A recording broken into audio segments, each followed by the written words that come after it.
Here, I guess we're live. Yeah? What's going on, guys? Your boy Eric of UFC.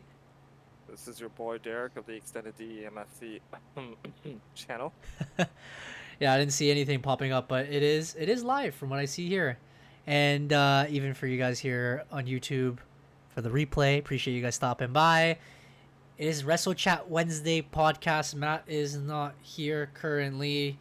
He's a little busy, but he did say he was going to give us our little suggestions because this is the go home show. Therefore, Money in the Bank, which is going to be happening here in Toronto, which we're, of course, very excited for. So, Derek, what do you want to talk about? Should we quickly recap? Yeah, let's recap a little bit. My memory's a little bit hazy. SmackDown was a little bit hazy. Raw was. I was checking online. A lot of people really liked Raw, and It was that was good. pretty good. I think Pretty good. I think both shows were pretty solid for the most part. Sorry, I was gonna have to open this here. SmackDown closing was crazy, and We'll get into the. predict But that a little as bit. we discussed last week, we did say that because it was like the second last week, they're gonna have to finally put the pedal to the metal a little bit because that first one or that week before, where of course Matt won. Sorry, I was looking at something where Matt won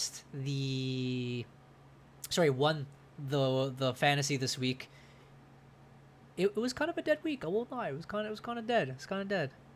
But now we finally get a week that's a little bit more busier. I guess because it was the Madison Square Garden not really go home show. I guess Friday counts as the go home show for SmackDown. But it was Madison Square Garden. They were going to do very important things. First of all, it was supposed to be the Bloodline, their whole little ceremony or whatever. But it didn't go as planned from the beginning. They first came out, they came in their little cars or whatever. Then Cody Rhodes, Randy Orton, Kevin Owens comes out of the car and they get a little brawl. What did you think about that segment? I thought it was pretty cool. Honestly, like I like how we've been getting a lot more of just like on site, like no talking, let's just like beat each other up type of situation. And it's kind of cool too because you're starting seeing a little bit more of an aggressive side from Cody as well. So it's not more of like, hey, I'm smiling and everything is cool and I'm having a great time kind of thing. It's like, oh no, like I'm cheese. Like y'all are getting at me, y'all getting at my boys. Like we're just gonna throw down. So Yeah. I thought it was good. It was a good setup for their 6-man tag match at Money in the Bank. Um, but yeah, I thought it was a pretty cool segment. A lot of people are very much like on the wavelength, on the wave that like Randy is going to turn on Cody at some point. Oh yeah. Yeah, and I don't know. Honestly, I don't know. I mean, heel Orton is great. And I think that'd be cool, but I don't know. It just seems so. I don't really see it being a thing. I could see them definitely having a feud for the title, but I don't know if I would see it being as like cut and dry as like Randy turning and doing a lone wolf situation and then like becoming like that thing. But I would like to see it. Yeah. I don't know. Like a lot of people are kind of feeding into a lot of like clues, a little like little things that are being shown and stuff like that. Like I think at some point during their little promo in the ring, someone took a picture of like Randy like standing behind Cody, and like I was like, oh my god, he's gonna turn. It was just like no, like honestly, it looked like Randy was just like amped at that Yeah. point. Like I think people are just there have creating. been People are creating yeah like their own scenarios in their head, and I think Triple H did that. What was it in the podcast, the other podcast, not the Wrestle Chat Wednesday, of course. This is an amazing right podcast. What's his name? Guy who's been injured. with Pat McAfee. Thank you. Pat McAfee, Yeah. Pat McAfee. Where he said for everyone like cool their horses a little bit. Like it's fun that everyone's very creative and stuff, but they've been pushing it a little bit too much. yeah Where they're like, oh, Chad Gable got shot. And it did look like he got shot, but yeah. something like that where they're like, oh, Randy's gonna turn. I'm like, you guys are definitely not bookers, and you guys should not be bookers because here, Wrestle Chat Wednesday, we're number one booking. And I think that a lot of people Realistic. are very much used to, I would say, I guess like the old style booking where it's like you can turn something without there being like much of a warning and kind of for like the shock factor. But Triple H very much does do things in a deliberate fashion, and it could be in a way where it's like, oh, this is a cool match in the future, but kind of like hold your horses a little bit, or you know what I mean, like, oh, this turn's coming, but like, you know, we're gonna kind of plant some seeds a little bit to kind of give you that idea. And to me, there hasn't really been any seeds planted for Randy and Cody having like a heel versus face scenario. Like there is seeds being planted for them to face off for the title at some point. But yeah, like the people are again like just like throwing everything at the wall. They're Vince Russoing it right now, and just like let things materialize. Like we have a lot of stuff to kind of get through first. The bloodline stuff is very much like heavily being used, and I like how they were able to use Kevin Owens and Randy Orton as a means to kind of like insert Solo Sikoa into the situation and kind of have him be in a position where he could actually challenge for the title because we didn't really see that before. But yeah, otherwise, like going back to that segment, I thought the segment was good. I think honestly for me for SmackDown, like we had some qualifiers. The matches were really well done, but I feel like for me the biggest takeaways was the beginning of the night and the end of the night. Yeah, I guess so. Yeah, like in between, like both on Raw and SmackDown, there was like very in between segments when it came to Money in the Bank and the qualifiers and trying to continue the stories, which I thoroughly enjoyed for the most part. They did have also some video packages for Roman's father who passed away as well. Yes. But yeah, you're right. I guess there were a lot of qualifiers on SmackDown. It was LA Knight and Tiffany Stratton who qualified, and again they're two very big crowd favorites. There was a huge pop for Tiffany Stratton when she came out. They continued the whole feud with Nia Jax, with Bayley. Naomi also qualified, gave me points, of course, to Money in the Bank. And they also pushed Bianca Belair and Jade Cargill a little bit with their stories with the tag team championships and with their feud, I guess, kind of with Nia Jax and all that stuff going on, right? But yeah, the main thing was, again, Solo said that the ceremony is going to happen, yes or yes. Cody Rhodes, Randy Orton, and Kevin Owens, which they had a great brawl at the beginning in the crowd, which is funny. But they also got kicked out by the police officers, by the NYPD. A lot of fans online were joking about it because they're like, we've seen the Wyatt Six murder someone on live television. No one called the cops. Braun Breaker spearing everyone through everything, literally through a car, sending him into retirement. No cops. You know what I mean? He gets a championship opportunity instead. But they're like, oh, they crossed the line here when it comes to the faces actually like attacking someone. Like it's funny. Confirmed live. Oh my days! It's Matt of EMFC here on chat, of course, on Twitch. Maybe on YouTube you won't be able to see it. Vladdy Jr.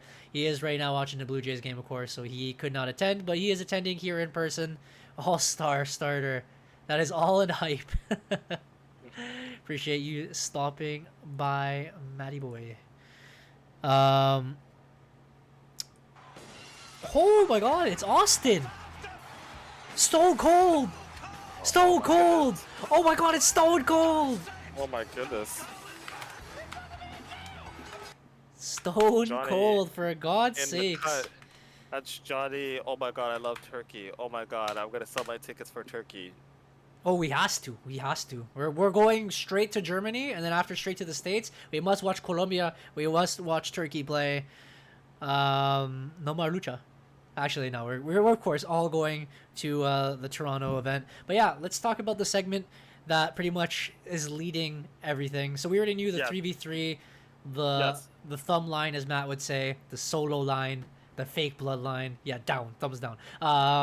They are facing, let's just say, Adrenaline in My Soul, Cody Rhodes, Kevin Owens, and Randy Orton. No, it goes Orton, Owens, Cody Rhodes. Yeah, all that shit. Anyways, the theme song. Thank you. They replace Sami Zayn, and they bring in Randy Orton instead.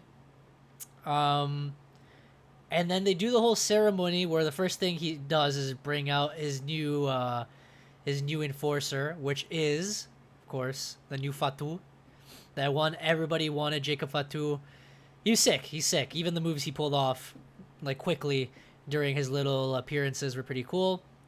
Then they ask him, or Solo asks everyone to acknowledge him. Then he asks every member to acknowledge him. What did you think of that segment? It was gold, I think. I loved it. It was fantastic. I loved it. It's the first time I saw Solo being good. I don't know. I love because that's the thing. I think Solo is starting to get into his bag a little bit more, and I think that he's definitely drawing the attention of the crowd. He's drawing. Ooh, excuse me. He's drawing heat, and it's a good heat. Right? People are invested into the storyline. They're talking about Solo now, whereas before, people were kind of like, oh, this like B-rate bloodline, which, in comparison to like Roman Reigns, like it's hard to be able to match Roman Reigns and where he was at, especially with the bloodline stuff. But to be able to really he really had their crowd like eating out of his hand with that segment. I thought it was great. I think Solo has been doing a great job of being able to really like show out as being like the new tribal chief of the bloodline. And I loved it. I loved the little seeds he's been planting. I love the things that he's been saying. I just love how he's been presented. I definitely want to see more coming from Tama Tonga and Tonga Loa for sure, because so far they've had a couple of matches, but they've kind of just been there.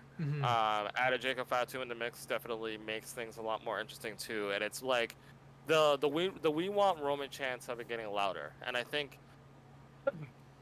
aside from having Solo being put in a position where he's actually really being able to kind of feed into where he's at right now, again, like being someone who's seen Roman Reigns from the time that he's debuted up until now, the only times that he's really had like major like baby face runs where the crowd was really for him was when he was in the Shield, and now where we're at right now, like they spent so much time trying to build Roman Reigns into a viable babyface that works, and every time the fans were like, nah, this isn't what we want, this isn't what we want.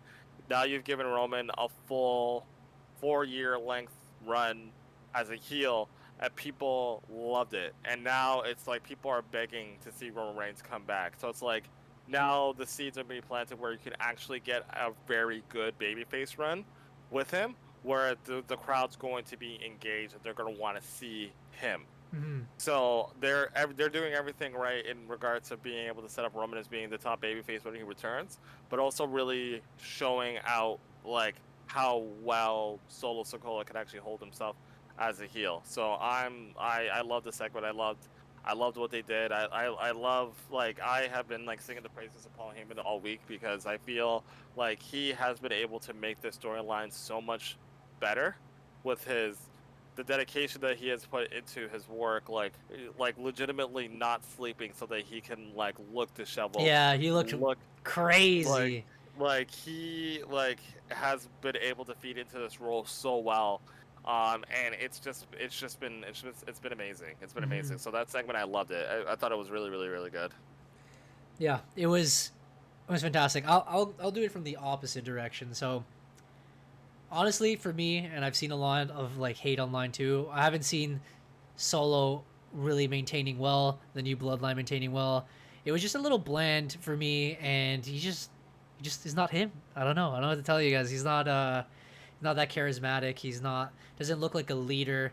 It just kind of looked like he's like forced in that position, which I understand he was supposed to be the tribal heir and all that stuff, but it just seemed like he wasn't ready, wasn't prepared. Doesn't look like he's in that role. He looks like a great enforcer role, like that bully, that mean, heavy attacker. But he doesn't look like someone who would methodically lead a whole team. I feel like adding Jacob Fatu adds a little bit of aura, but sometimes I'm there and I'm like, I don't know. He's just a little quiet. I feel like he might be struggling. This is the first time I finally seen it be more serious, and the whole acknowledgement ceremony was really cool. How he pretty much was copying Roman. He got the beads and everything. It finally got me into, oh, let's kind of hate on this guy kind of thing, right? Before that, we want Roman, because I felt it was more like we miss him because this guy sucks. This guy's kind of boring. Right. But now it's more like we want Roman because this guy is ruining your legacy. He's evil now. He attacked Paul Heyman, even though we kind of like booed the bloodline because they were the heels back in the day. Yeah. Now, now we would cheer for the old bloodline because they have a sort of nostalgia.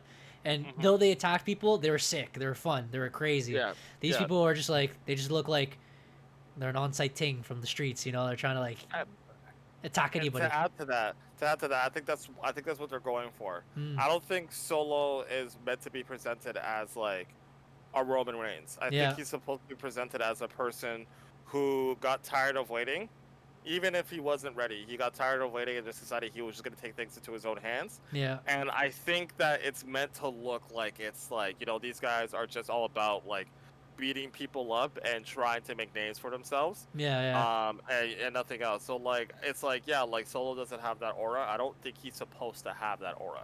I don't think that by the end of this you're going to expect to see Solo getting the like the ones up in the air and stuff like that. I think it's meant to be like this is a guy who isn't ready for the shoes that he's trying to fill, but he wants to take it, and I like that. I like that about it. So, I like what it's doing. I'm very curious to see how it's going to be like when Roman comes back. Because I feel like everyone's just expecting Roman to come back and just completely like wreck shop. But there's going to be points where Solo's going to have the upper hand, like the Bloodlight's going to come after him and all this other stuff. And I don't know how people are going to feel about it, but like it's going to happen. Mm. You got to be able to build it in a way where it's like Roman needs to kind of turn to other people to kind of really get this through. So, but yeah, I don't know. I've been liking it so far. Could he do better? Absolutely, but I feel like he's been good. He's been doing good. He's been doing good. Yeah. So I feel like that solidifies himself as a major heel and also, as you said, a major threat for Cody's championship, especially that he wasn't presented like that before. But now Yeah. that he's attacking them, now they got Randy and Kevin Owens involved. It also like intertwines with their story of Randy kayfabe getting hurt, the whole things they've done to Kevin Owens. It was a cool transition. So that leads us to Monday Night Raw. I don't know if you want to talk about AEW throughout the weekend. Nobody watches that trash, but I didn't I guess we can I mention it a didn't watch little it. bit. There was some good show like matches that I expected to be on the card, and I guess they were there. We were there actually last year. I don't think Derek went there, but I think it was just me, Matt, and Seba who ended up going to Forbidden Door. It was live in Toronto last year. Now it's Forbidden Door again. Um, Last year I was was kind of there, fun. dude. Oh, I you was were there. there. I was You there. were there. I You were was there. there. Yeah. But you weren't sitting with us. I wasn't You sitting with you sat. guys. You sat with someone I else. sat Yeah. with Aaron. I Yeah. sat with Aaron. Yeah, Yeah. but You were higher and up. I remember. we were this close to getting Okada's money when the money because it landed in our section, but we didn't get to get someone grabbed it before we could. So, Yeah, we were trying to uh, walk out of there, but it was whatever. We hanged on to the yeah, finish. Boring and all. yeah. Um, yeah. It last time I felt like there was more partnership or whatever. Now I feel like it was all more so AEW, and people are complaining about that. They're not really benefiting New Japan Pro Wrestling. I feel like they never have. I feel like with New Japan Pro Wrestling, they always get buried. Like every match is like, oh, the AEW guy goes over, right? The only one being Will Ospreay winning, but Will Ospreay is now part of AEW. So like now it's not really Forbidden Door anymore, kind of thing. Hmm. Maybe just no Kenny Omega. Maybe it just made it worse, but it was okay. The only thing I really saw from the majority of it was two things, and that's two things people are going to complain with. One, Sasha Banks, Mercedes Monet. She won the other championship, so I believe the New Japan Pro Wrestler gave up her championship practically. She defended her title for title, and Sasha Banks won it all. And people were very upset with her because she's becoming the new Hogan, kind of literally, where she has creative freedom. She's winning all the championships she wants. She's just filling up her ego, and they're all turning on her from what I saw. Or a lot of people were turning on her even before she showed up. But yeah, that was a major talking point. I don't know if you want to put anything to that or what you think about that. I think it's been only a month and she took both championships already. So Yeah. I've never really been a fan of active wrestlers having creative control because again, I feel like it doesn't do you any good. Like if you try to be the type of person who tries to get everyone involved, like people assume that like the guys who try to get involved are your friends and like you're kind of giving them unnecessary opportunities when other people have been busting their asses. And then there's the case, and I think this is the case mostly with like Sasha, where it's like it's all about her. And um, it's within the industry, you're going to have people who believe in their own hype. She's very much someone who's very confident in her own self. And there are things about her that she could definitely work on, like her promos for one. I you know like I'm so like I see like I saw that she was on a podcast like earlier this week when she was talking about like how like she basically buried like the WWE women's locker room and said that there was a lot of people, not a lot of people, there's a few people that she worked with that there wasn't really any creativity, there wasn't really much that she could really bounce off of people. I think Alexa Bliss, I don't know if this is real now, but I think Alexa Bliss actually commented on it and she later deleted the tweet because there has been heat between the two of them. Yeah, I But think she yeah, mentioned she it. says yeah, she mentioned that like everybody in AEW women's locker room is hungry. Like there's so much more that she could do, and stuff like that. Cap. I don't like when wrestlers have creative control. I just feel like like let things happen organically. She is a she's a star. I'm not going to say that she's not. Like I loved her when she was Sasha Banks. I loved when she was in NXT. I loved a lot of some of the feuds that she was in with WWE, but I also see this is kind of like we talked about this with like Becky Lynch when everyone called her Becky Hogan when she won the world title, and I had told everybody who had watched and everybody who would think that like this was done specifically to put Liv Morgan in a better spot, and now Liv Morgan's in a better spot. I don't see Yeah. that being the same situation with Sasha Banks. Like I don't see there being And she's pushing like she's anybody. obviously going to drop the title to someone eventually, but like you have someone like Willow Nightingale who definitely could have benefited from like beating Sasha, but Mm. like where do you draw the line in regards to being put over, especially when you're still within your prime, and then now put it other people over so that they can be elevated even more, right? So, um, like with her, I'm still like I'm not upset, but like I still feel like her play for leaving AEW or leaving WWE was more so just to be able to put herself over, Mm. because I feel like she never really felt like that in WWE.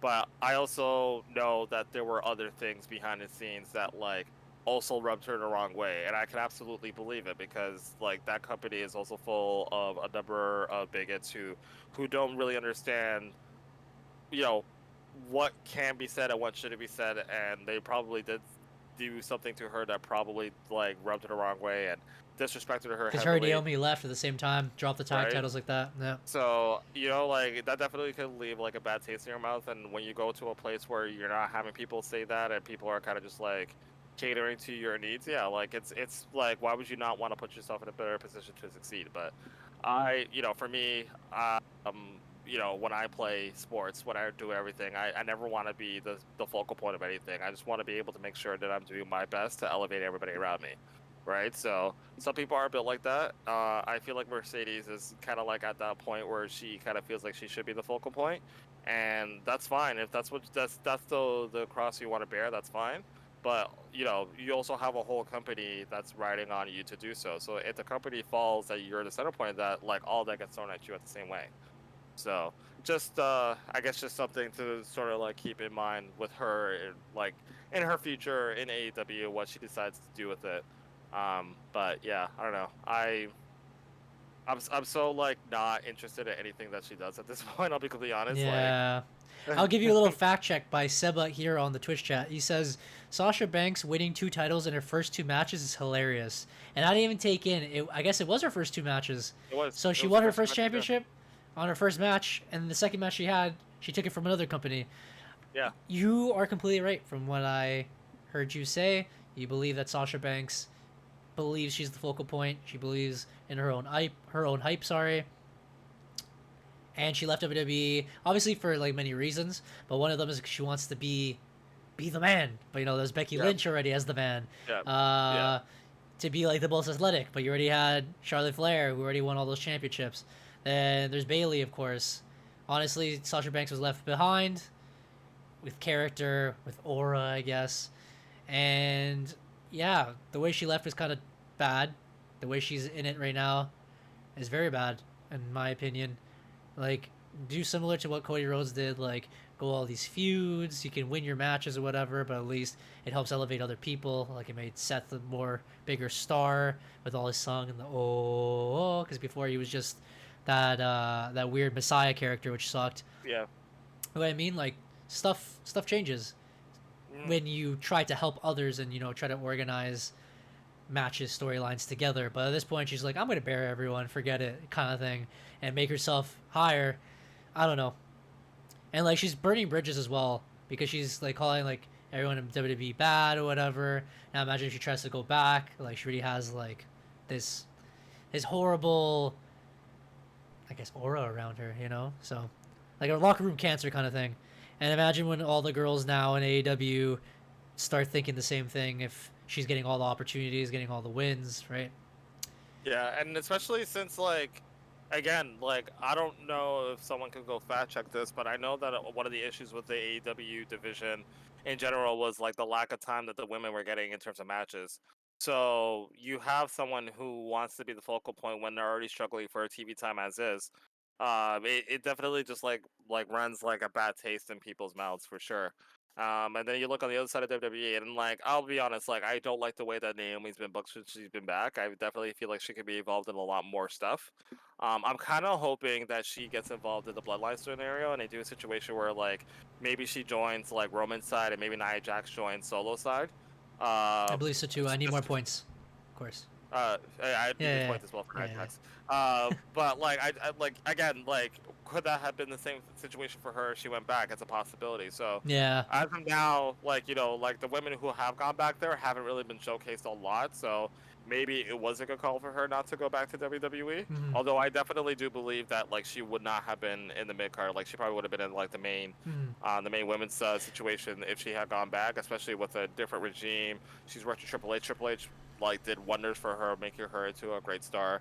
But Creating we'll her. see. Time will tell. Honestly, as you said there with Naomi, I was a little surprised too because she was like the TNA Knockouts champion for a very long time. She was Yeah. heavily promoted. She joins in, and then it almost like she started losing all her matches. I was like, oh, it's kind of sucky. But as of late, she Yeah. has been showcased a little bit more, especially with Bailey being an actual real life friend and showing her off a little bit. So it's helped her, and she's won her matches. Of course, she won this week's qualifier, so she's a Money in the Bank. Yeah. But yeah, I guess you can see from both sides and both opinions. Yeah. Anyways, Sebo says now she's about to fight Britt Baker, aka AEW's Hogan. I assume that's today, a little bit later today on Dynamite, whenever that happens. We shall see what happens with that. But yeah, the last match of AEW and the only one I know about was Swerve versus Will Ospreay. And I already knew that match was gonna be kind of lit because they're both athletic, they're very strong. Again, sometimes I feel like Will Ospreay kind of overdoes it, especially with people like Ricochet. Let's say they do too many flips, too many gymnastics. People don't like that. Well, a lot of people don't like it. Some people do. I personally, sometimes I do, sometimes I don't, depending on the situation. Sometimes it's good to be a little bit athletic, but sometimes it's just a little too much. You guys are like taking away from the story of it all. In this instance, I've seen the match like in a quick replay, and a lot of it was very good. It was very entertaining, very cool. They're telling a story. Pretty much Swerve saying that like, "Hey, I'm not no kid anymore. I'm not no rookie. I am the champion. You should respect me." And Will Ospreay's like, "Oh, I'm the best wrestler in the world, mate." Blah blah blah. So then it was really cool. There was some times where I was like, okay, now you guys are just doing too much. Like you guys are just doing flippy flippies. You're not hitting each other. I understand you're trying to show off that you're both athletic. Too much. But then the match ended pretty well. A lot of finishers being hit, a lot of big knees, and then Strickland ends up winning. So it says they announced another Forbidden Door like pay per view, but in the Tokyo Dome. That actually is Yeah. pretty cool. Maybe they'll Yeah. actually start winning. I forgot. I think it's called Wrestle Dynasty or something like that. So it's another Forbidden Door type pay per view. It's going to involve New Japan, Ring of Honor, and CMLL. So, I mean, Is that AEW as well, or just only Ring of it's Honor? AEW. Okay. Yeah. So that should be interesting. Again, it depends. They need to really like not vary other companies. Like at least let's say like with AAA. No, I was gonna say with Vince with the invasion angle, but that was kind of messy. But some of those wrestlers Yeah. came out pretty good that were from another company that came over and they were elevated pretty well. I feel like it's the Yeah. opposite here. They're just like, oh, these are Japanese wrestlers, yay, L L L, you know. So we shall Yeah, see I when it mean, comes to we AEW. shall see. Yeah, we'll see how it goes. Honestly, like I don't know too much about CMLL. Me neither. New Japan again. Like I was kind of having this conversation with one of my patients earlier this week too. But it's like, the Forbidden Door concept with New Japan was really cool at the beginning because I think the main reason was because we wanted to see Okada fight in the States. We wanted to see Naito and like some of their mainstays like kind of come over here, right? Mm, For again, from a casual standpoint, like not a lot of people know like a good chunk of the New Japan Pro wrestlers, but for the casual fans, like they know who Okada is, they know who Naito is, they know who Sonata is, they know who Hiroshi Tanahashi is, right? So now that we're what, like 4 years into this, 3 years into this, mm. um, a lot of those same guys that people were kind of clamoring for are now signed to AEW. So it's like, okay, so who do you have left to really bring over in a way that will get us to be like, oh man, this is gonna be a great match, right? Exactly. Or Yeah. so and then CMLL, like I think like the only person from there that I actually really know is what's his name? Heel Del Vikingo or whatever, the high flying guy who I think is still Oh, injured. okay. Yeah. Which I thought And he was a part then of AEW, but I think Mystico is there too, the old Sin Cara. So is that's that pretty is that the cool. guy who got attacked? Was it like the was it the Yeah, Mexican? Chris Chris Jericho Jericho attacked him. attacked him. Okay. Yeah. Yes. Yeah, so that was Sin Cara Prime. So Okay. otherwise, not a lot of people from there I really know of. So like, it's not really grabbing me from that point. And again, Mm. Ring of Honor, like a lot of guys from AEW are going there back and forth. Like AEW, like Owns Tony it. Khan, It's like like their minor owns it. league. Yeah. So at this point, it's like, like it doesn't really grab my attention that much. Mm. But I guess we'll see in regards to like how they book it and how it will be. It could be really good. I feel like they're trying to sort of like really show out now that like WWE or NXT and TNA have had their partnership going, and there's been a lot of eyes on that in comparison to that kind of thing. And I guess it's kind of like sour grapes because when AEW tried it, like they had some really cool things. Like Moose came over. Moose came over, so that was pretty cool. Um, yeah, so but like you had those situations, and not a lot of people really talk about that anymore. But Joe Hendry showing up at NXT like broke the internet, Yeah. right? Yeah. So I think they're just trying to see if they can kind of capture like some of that, or sort of like not really take the rug from underneath them, but like how to do better to kind of like sort of like compete with that. Mm. Um, but Or we'll Jordan see. Grace We'll and see. her stuff with the Royal Rumble and everything. Yeah. Like, yeah, I see it. I see it a little bit. Now that Triple H is taking over, obviously, there's going to be a lot more like partnerships and stuff, like probably Hmm. with other companies. But again, at least WWE kind of like showcased like these women are important, or these wrestlers that came from TNA, they're very important. But opposed to what I feel with AEW is they're like, wow, these are great wrestlers, but here, watch my wrestlers be better than yours, and then bury them, right? But Yeah. anyways, that's But our little AEW segment. I didn't think it was gonna be that long, but we're on to the next. So that was over the weekend. Now it is time for the Go Ho show of Monday Night Raw, which would be Money in the Bank. I don't expect much from SmackDown, probably just a little bit here and there. Again, we will be attending that in person, so we'll tell you guys live what happened. Um, but yeah, the Go Ho show for Raw seems to be more important because they're piecing together the last couple of scenes. So they started off with.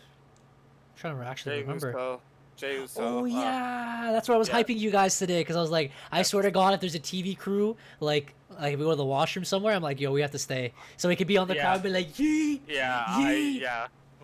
or even Sami Zayn's entrance. I feel like someone's gonna be coming out at the right time for that, but for sure, Jey Uso came out in the crowd. He was eating all over the place. They have to promote Money in the Bank. Usually, which I love, it's already set for the last week. They have like the 6 wrestlers and all the ladders set around, and then they discuss why they should be the ones to have the Money in the Bank briefcase, right? This time, there were some wrestlers that came together, but a lot of them were more separate. They're like, I'm gonna win. I'm gonna win.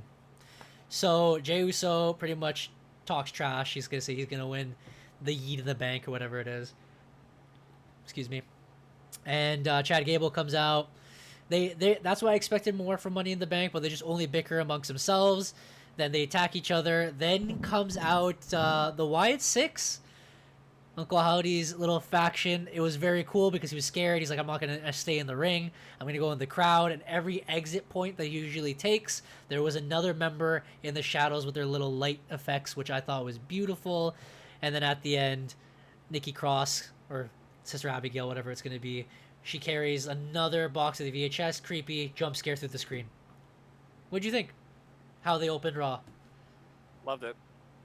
I love the Wyatt Six stuff. I love it. I love the presentation, yeah, I love it. I love how we're getting like little bits and pieces of what this group is about.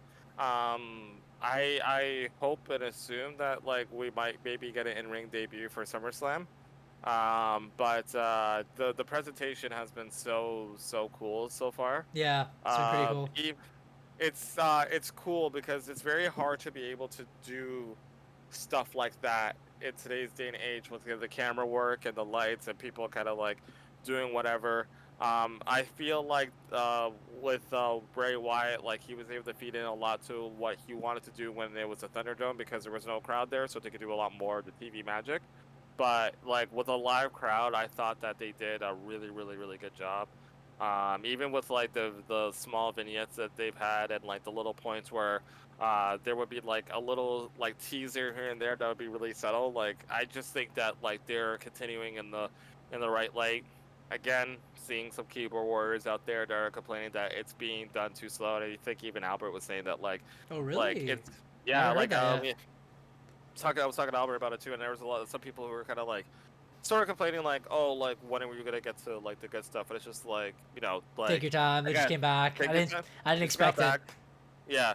I wasn't even expecting them to show up on Monday, so like even to do that was still really cool. Yeah. But I like the whole thing. I like how like I don't know why they're targeting Gable, but I like the fact that they are. They mentioned it in the video a little bit, I guess, but I guess maybe they'll mention it a little bit more. But again, I kind of have an idea of what happened on Raw, so if we're gonna continue with them, that VHS later was once again Bo Dallas with Uncle Howdy in the old Firefly Funhouse, and they were discussing like why he's there, and he was saying that, well, didn't really create me, kind of thing, that you kind of are me in a way.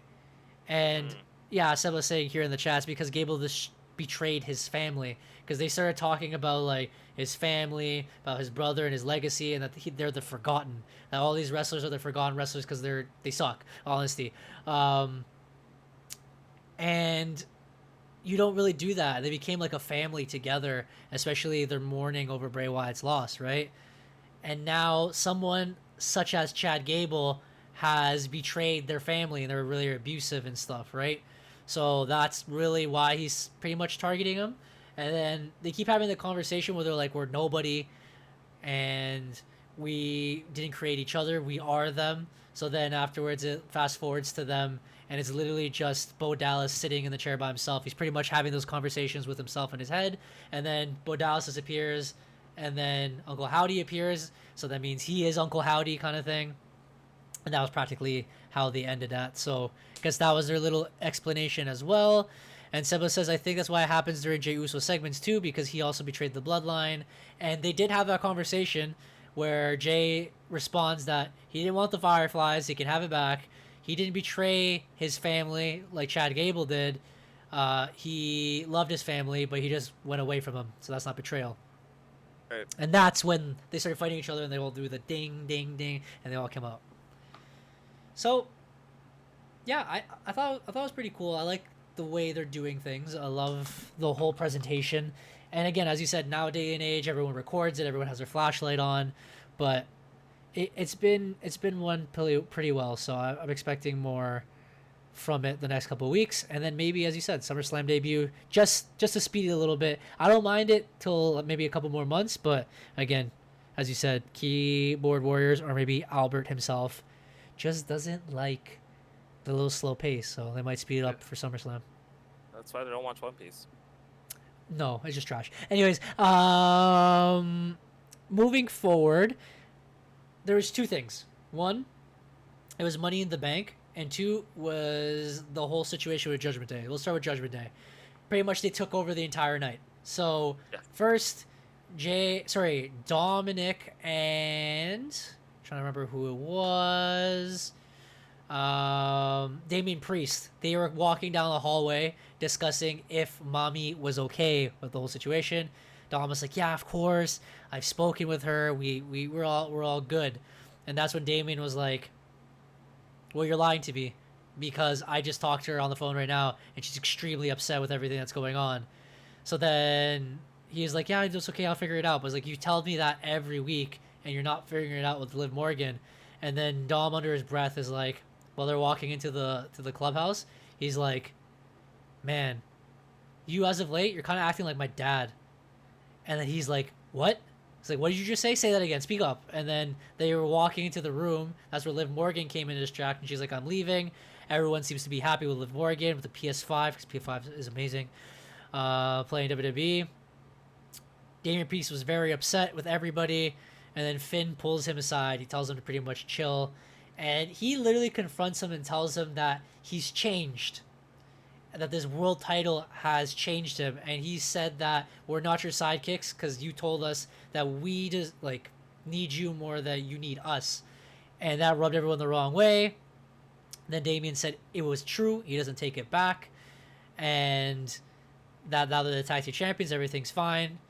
But he said, "Nah, you changed," and he walked away. So they planted the seed that he's already gonna turn. Right. Next segment, Seth comes out saying like, "Oh no, I'm gonna win the world title," blah blah, blah, all that stuff. Wahaha, LVG #1.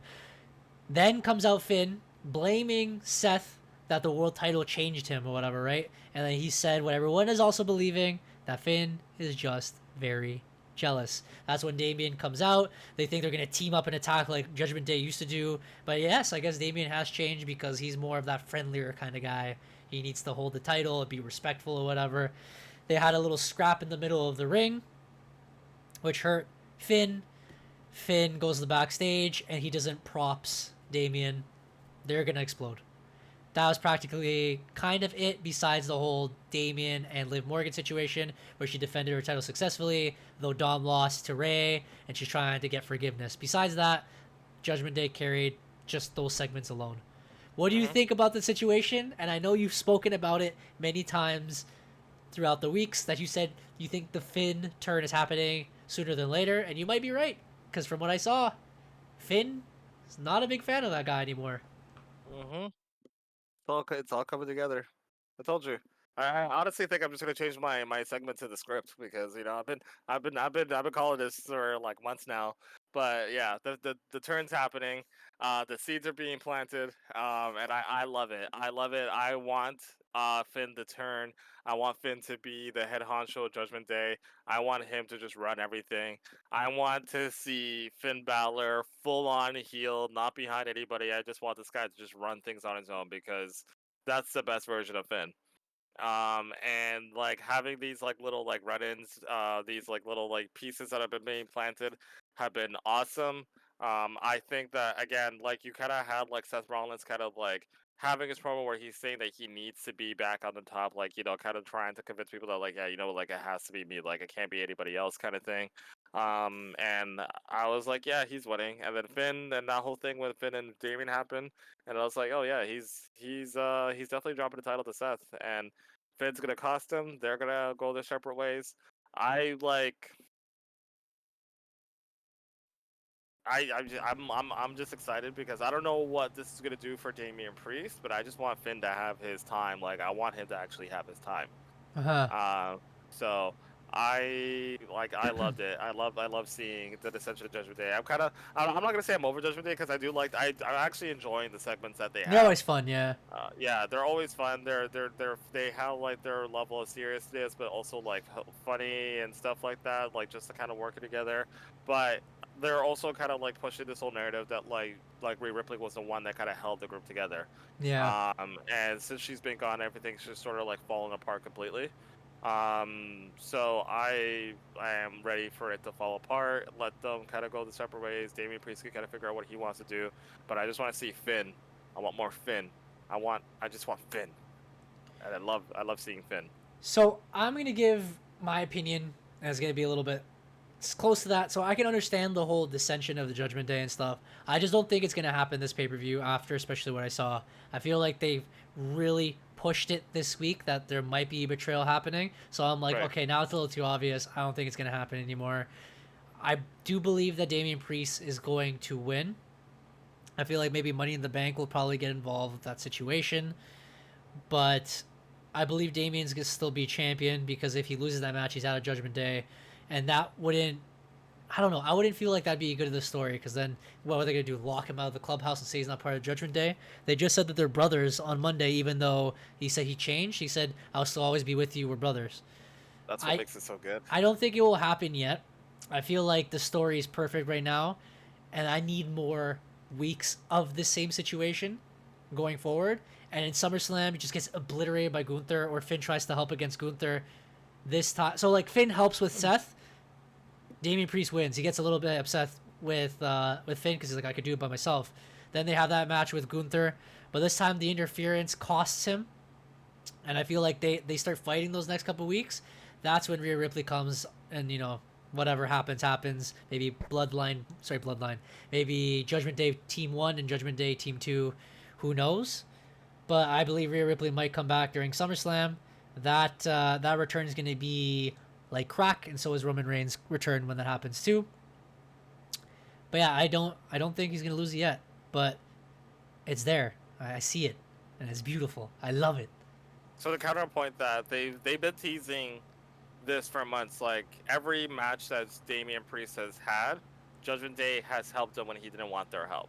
So there has been this like consistent thing where Damian Priest has asked like, just stay out of it, let me handle this, and they've always like ignored him. So I feel like the pieces have kind of been set for a while. I personally feel like the breaking point's gonna happen at Money in the Bank. They could push it to SummerSlam, but I just, again, like for me, Seth Rollins coming back earlier than anyone anticipated, him getting a championship match like right off the bat when he could have done anything else. I feel like this is, again, like I mentioned before, this is like a situation where it's like they want to go heavy for SummerSlam. Seth versus Gunther for the world title to me is a bigger match than Damian versus Gunther. That's also true. Yeah.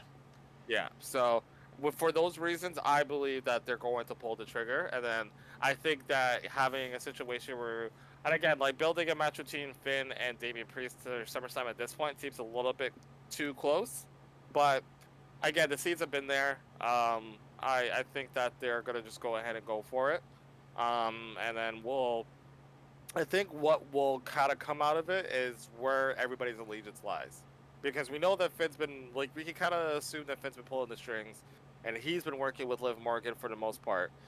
We could probably assume that JD McDonough has been, but I don't think Dominic Mysterio knows what's going on. I think he thinks that Liv's just on his jock. Mm. And I don't think that he thinks that Finn Balor was the one that was kind of like orchestrating everything. So I think it's going to be a situation where it's just like, is Dom going to be on Dame's side? Is it going to be on Thing's side? If he chooses Dame, like, is Rhea Ripley going to be on his side? Is he going to go to the Judgment Day? We're more likely going to have Rhea Ripley, like, out as well when she gets back. But I think that's kind of like how they're sort of continue it, like, past that, where it'll kind of be like, where's your allegiance really? Are you with me or are you with him, kind of thing? So, but yeah, we will see what happens at Money in the Bank. But I am. Oh, we will see it live with our own two eyes, right in person. In person. Yeah, of course. Slightly inebriated. Only slightly, though. Now, I'll give a little opinion right now with the Judgment Day, I guess. I'll maybe see what you think about it, too. Now that they do split up, let's say, where do you think everyone ends up? I feel like Finn, he's always been okay. He's always like mid-card / main eventer that always somehow makes it to the top, right? I feel like Rhea Ripley, she's a superstar on her own now. She can carry a show. Someone like Dom, let's say if he stays and ends up with Liv Morgan instead, they can run that whole angle where they're like a power couple on Monday Night Raw. I don't know where Damian Priest lies. I feel like he's not going to be a face that people might not get behind, and he's going to be the generic heel maybe in the background, I guess, kind of thing, right? And JD McDonough and Carlito are probably going to be left out really badly and probably released very soon, in all honesty, because I don't think they're going to be staying in any faction unless they're like Finn has his own faction or something, right? But they don't seem to be like people who can carry a show or people care about really. So Well, yeah, JD and Finn are the tag team champions, so I think they're going to be sticking with each other. I could easily see a situation where they kind of keep a faction, or maybe they keep the Judgment Day as is without Damian Priest in it, and those guys will stick with him for a little bit longer until they kind of grow some legs. I don't know when those legs will grow. I like Carlito, but again, like Carlito now is just sort of like he's not really doing anything. You know, he's not really doing anything. And then JD, same situation. Like without having those guys with him, like he's irrelevant. So, which is again another reason why I feel like the faction kind of needs to be there. But I think that they want to kind of push Damian Priest, kind of put him aside and kind of make him a single star. But I don't know. Again, I don't really know where Damian Priest is going to fall. That's what I'm saying. Like, I know. I don't really see him as a face, as a convincing face, anyways. Like, yeah, exactly. So I don't know. I really don't know where he will go or how it will go. But once that trigger is pulled, we will see how he does. But that's it for the Judgment Day. Now, leading to, I guess, the most important thing of Monday Night Raw, and I guess leading to what we're going to be seeing in a couple days, is Money in the Bank. So they had the last qualifiers. I already mentioned the Jey Uso and Chad Gable thing. He tried to go back to his family. They said no. They had qualifiers. So for the girls, Zoe Stark qualified. I believe it was Zoe Stark. It was Zoe Stark, I think Ivy Nile and Dakota Kai. Thank you. Yeah. Yeah. None of them mattered. Honestly, they're just not gonna win it. In my opinion, I feel like it's just a filler spot, and Zoe Stark won. It's whatever, I guess. And I guess they had promos throughout the day. For example, Sheamus, Drew, and it was Ilya Dragunov. They're having their qualifiers, so they did promos throughout the day to kind of hype themselves up for the match. And whoever else, they're like, oh, I'm going to win Money in the Bank, blah, blah, blah, whatever, right? So the last match of the day was those three, and I thought it was a European slobber knocker. They're all aggressive. They're all hitting their finishers, their moves. It was clean and a lot of fun. By the end of the day, Drew wins it fair and square. He positioned himself in Money in the Bank, and he said that he's going to win Money in the Bank, and he will also cash it in and become World Heavyweight Champion by the end of the night. And then he made the promise, and then he showed CM Punk's like beads or whatever. He's like, no one's gonna interfere. No one's gonna like get involved or whatever. So that could also be a possibility. Whereas Drew versus Gunther at SummerSlam, maybe with someone else, we'll see. But many possibilities with Money in the Bank. We'll discuss the Money in the Bank match a little bit later, because two things. One, Seba said in the chat, Damian Priest is so all elite. Yeah, get him out of here. Send him to TNA most likely. Two, I forgot about Sami Zayn. Sami Zayn's going to defend the Intercontinental title. He also appeared with Braun. They had a little segment. It was very cool because it was almost like, yeah, you're strong, you're powerful, you're attacking people, but you're also the younging here. I'm the one with experience. You didn't do your homework on me. I beat big guys or whatever, right? And then they had their little scrap or whatever. What do you think on both situations? The segments, I guess. Oh god, there's so much to unpack here. So first thing, again, I need to get him into the podcast at some point, because one of my patients, he's like super into it. I tell him about the podcast every week, and he's just like, dude, this podcast sounds amazing. Like, I want to watch it. I'm gonna get him the link for it at some point. But he and I both agree that we think that Braun versus Sammy might be match of the night. Really? We think it's gonna be a sleeper match of the night. Like those guys. Gonna be a squash match. No, I don't think it's gonna be a squash match. I think Braun's going over, but I think those guys are going to like show out, and it's going to be like really, really good, and people are gonna be like, oh shoot, like we did not expect this from either of these guys. So I like it. I like Braun Breaker is fast, he's explosive. I think people forget how good Sami Zayn can actually be when he's really like when he's like in his bag, right? And it's because like I feel like he hasn't like I think we kind of got glimpses of it when he was facing Gunther, but it was more so like giant versus small guy, because so that was the kind of like the dynamic. But I honestly like I want them to just sort of throw everything at each other. Okay. But I'm looking forward to that match a lot. I'm really hoping Braun Breaker wins though, because like yeah, Braun's just solid. Braun's just like I again like ever since he's been called up, he's been killing it. The Money in the Bank situation is interesting to me, because there's so many things that could happen out of it.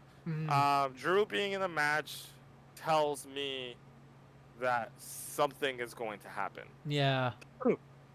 And the idea of him winning and cashing in that night sounds tantalizing. Oh, I like it. Hey, you like the idea? I do, but like again, I've been going online and I've been seeing some stuff. I still personally think that CM Punk is going to cost him the match, but other people think that Drew will win, and CM Punk will cost him the cash in. That's what I discussed with Seba. I'm like, if he cashes in the same night and he ruins it, I feel like it's still a loss of Money in the Bank. I don't think Triple H would like that. Yeah. So I'd rather the briefcase go on somebody who can actually use it to elevate themselves to be in that situation. Yeah. So for me personally, I still feel like CM Punk is going to cost him the Money in the Bank match itself, and he won't win it, and that's when they fight at SummerSlam. Yeah. I feel like that's it. That'll be like the last straw. Yeah. Because Seba even discussed a little bit earlier about that too. I'm trying to remember what he said. Oh yeah, I believe he wanted Braun Breaker to absolutely bury Sammy. I could kind of see that because it's live in Toronto. It's close to Montreal. It's his home country or whatever. It makes a lot of sense that he gets just buried right off the bat to get that little heat on him. But I personally think Sammy's going to win. So if they do have this fantastic match, as you were saying, I do believe Sammy goes over just to be like, hey, I told you you're the rookie. You still have something to learn, because that's what he mentioned, right? So I feel like that will put Braun Breaker over the edge. He'll start freaking out. He'll start spearing everything that moves, and then he will beat Sami Zayn at SummerSlam. I feel like they just need to give him that one loss just to be like, cool it, kid. You still got some time to go, just so him to like work harder, train harder, and finally finish Sami Zayn at SummerSlam. In my opinion, I believe that would probably be the best option. It will continue their story, prolong a little bit, prolong Sammy's title reign. Yeah, and then put him over on a big stage, in all honesty. That's what I think. Viable option. And then, well, I guess you did talk about, but you didn't really talk about the match. How do you think the match went with Sheamus, Dragunov, and Drew? Like how do I feel about the finish? Or just the match in general, yeah. I thought the match was really good. I didn't see a lot of it, unfortunately. I forgot why. I think I don't remember what I was doing, but but you didn't need points for it. I fell asleep. That's what happened. I was at Compare, we were watching the match, and I fell asleep. Okay. Oh yeah, I forgot it was on Canada Day, which we were very busy on. Tomorrow is July 4th, so all to you American viewers, happy Independence Day of the United States of America. But yeah, we had that on Monday. So yeah, that's why we were a little busy. I was working, and then I went to go watch fireworks at my house, obviously. But yeah, I saw the finish, and I saw a lot of the spots that were done in that match. That match looked like a banger. Yeah.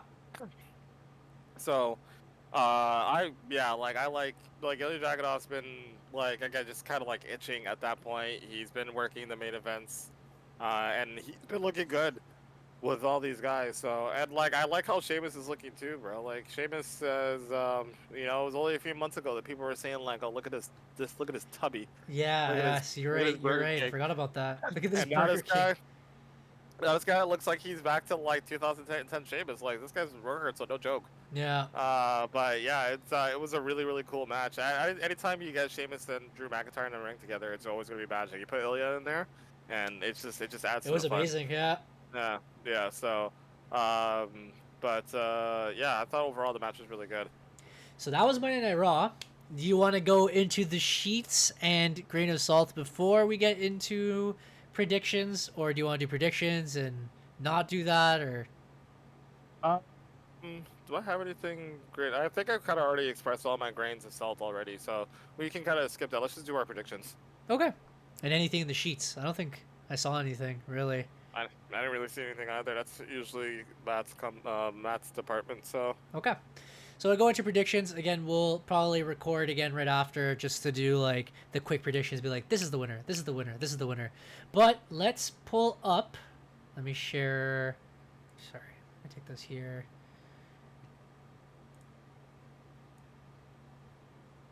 I guess we can put share screen. So it would be this one. Go live. I'll pop this out. Close. Close. You son of a gun. Okay, that can close. This can close. You can't see it, right? I can see it. It's Well, I can see your. It's just MSN nothing right page. now. Yeah. Yeah. I'm trying to move this, but it's not letting me. It's doing everything it does not want to do for me. Okay. Face big. This here. Please stop moving. Okay. Money in the bank. So these are the matches that we will be having. Usually they have like the big pictures of it though. Money in the Bank 2024. What's going to appear here? Oh, I guess yeah, it has all the full matches here. Okay, guys. So as you guys can see on the screen, it is the Yeet in the Bank, and that's why we didn't expect him to win because now they're promoting it all the time. But he might. We'll see. Depends on the predictions. Let's go one at a time and explain everything. Seth freaking Rollins, because we're not on Netflix, of course, not yet. Returns to challenge Damian Priest. Who do you believe is going to win and why? I know you kind of told a little bit, but Yeah, so I'm gonna stick with my gut here. I think Seth Rollins is going to beat Damian Priest. I think Finn Balor is gonna cost Damian Priest and ultimately have him excommunicated from the Judgment Day. I think Seth Rollins versus Gunther will be the bigger match for SummerSlam. And so Seth Rollins. It's gonna be Seth Rollins. okay. Like I kind of mentioned a little bit earlier, I think Damian Priest is going to win. I think they're just going to prolong that story a little bit longer, and then Finn is going to cost them at SummerSlam. On to the next one. Though we do have the possibility of Drew cashing in, which would probably be pretty cool. Mm-hmm. Matt would probably be like, oh, I don't know. I'm a bellend. That's it. Next. Oh. Okay. I guess this is the next one on the list. What did they say here? Oh, nothing important, really. Next is the undisputed WWE Champion Cody Rhodes teaming up with Randy Orton and Kevin Owens versus the new Bloodline. It is a 3v3 match, but I don't know if there will be rules. Maybe one of them will be the special guest outside. Who do you think is going to fight in this match, and who do you think is going to win? So I don't think Jacob's fighting. So I think it'll probably just be Solo and the Tonga brothers. I think Jacob will kind of just be outside, looking all Umaga-ish. I think that the Bloodline will beat the team of Randy, Kevin, and Cody Rhodes. Okay. And not only that, I think Solo is going to get the pinfall on Cody Rhodes so that it can set up their potential SummerSlam match. Okay. So I'm with you on this opinion. I actually mentioned it to Seb a little bit earlier. I do believe the Bloodline's going to win because they need to set up the match and show that Solo can be a main event caliber guy to confront Cody Rhodes for the championship at especially a huge event like SummerSlam. So yes, I do believe Solo is going to win. I didn't know he was going to pin Cody, or I didn't think he was going to pin Cody, but that is a little good idea that you popped in my mind. I agree with you. It makes the most sense because if he pins, usually, they pin Kevin Owens, right? But if they really want this to be huge, they pin Cody Rhodes. Again, I don't know if that's a good idea or not because, Cody Rhodes has been mostly undefeated throughout the year. He's only lost to a couple of guys. Especially this early in his title reign, I wouldn't want him to lose a match, in all honesty. But yeah, I do believe Solo will win the match for them, so. Good on you. Good on you for that. Ooh, okay. We're gonna go straight to the men's Money in the Bank ladder match. We have Andrade, who qualified on SmackDown. We have Chad Gable, which already qualified before. Of course, Yeet. We have LA Knight, who just qualified at SmackDown. Drew just qualified on Raw. And Carmelo Hayes, who already was qualified. Little weird that they went with the 6-man instead of the 8-man. This is more of the traditional, like the original one. In my opinion, I prefer more wrestlers. It's just more fun to see bodies just flying all over the place and stuff. And people hitting their finishers and doing spots. But again, in Triple H we trust. We'll see how that goes. But Derek, what do you think about the 6-man versus the 8-man? And who do you think is going to win? I like the 6-man. I like the traditional version. I feel like if you go more than 6, it just becomes like a chaotic like mess of I love it. just like things Bodies going everywhere. all over the place. But it's a ladder match. A ladder match is going to be fun. I always get kind of weary about multi-man ladder matches too, because there's so many things that could go wrong, and usually things don't go wrong, thankfully. But I'm always just sort of wary of it. So this one, so I told Compare already who I thought was going to win, and for me, this is sort of like a process of elimination in regards to what people are doing and if it makes sense for them to have the briefcase. So Andrade, I kind of just feel like he was just put in there just to be put in there. Yes, so I don't yes, think yes. he's winning. I believe me and Seba actually talked about this. So yeah, let's go one by one together for the wrestlers. Yeah. Because that's Yeah, literally so- what me and Seba said earlier. We're like, we're going to do the process of elimination Yeah. to see who's going to win this match. One, Yeah. Andrade. He's not winning shit. That Yeah, guy, I don't think- he cut a little good promo, kind of, but no, he's not it, bro. He's not it. Yeah, his promo was also in subtitles, so yeah, I don't think he's winning. No.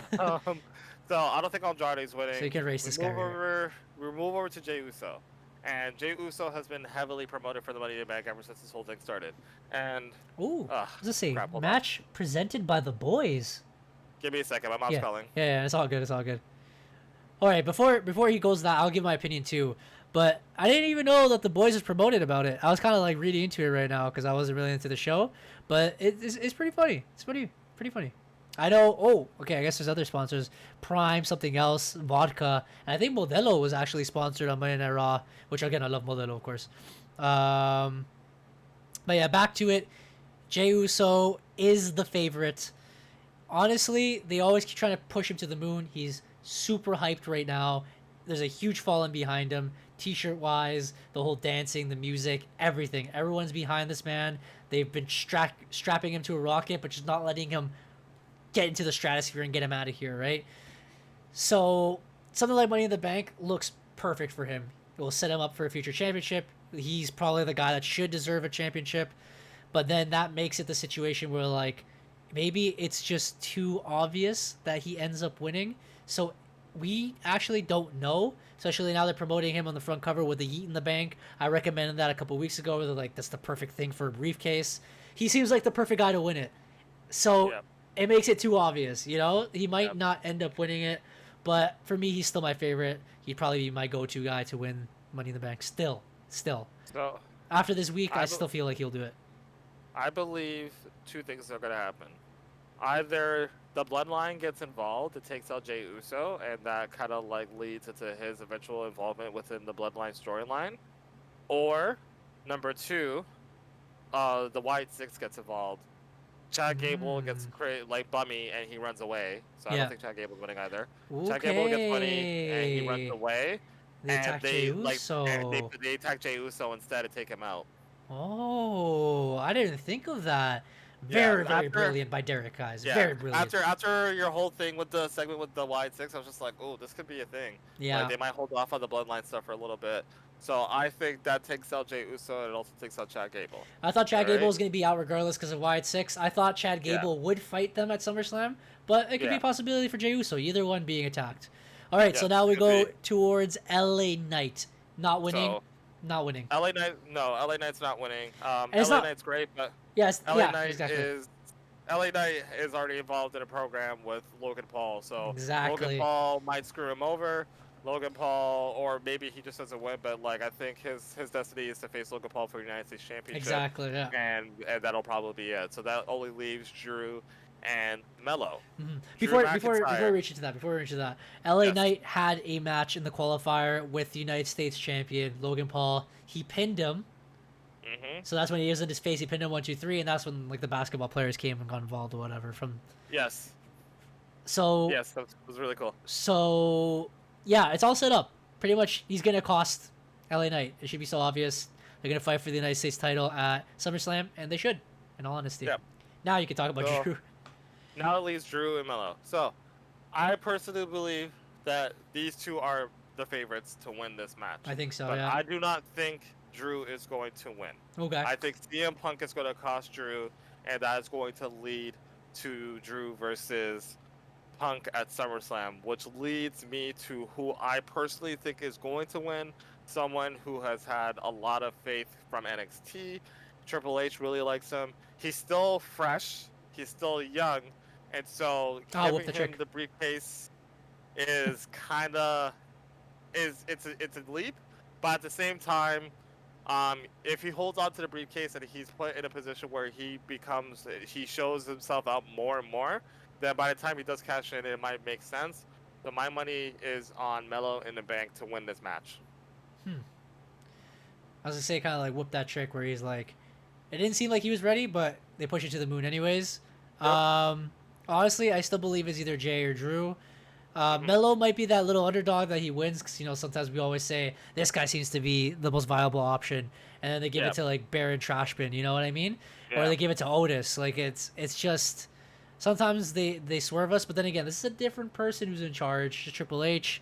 I still don't see Carmelo Hayes being that guy. I still feel like compared to Braun looks like a certified star already, but I don't see that with Carmelo Hayes. I feel like he still has time to be elevated. So he's not my favorite, but he did have a segment backstage with Paulo Cruz and it was Baron Corbin as well, saying that, oh, I might be the underdog.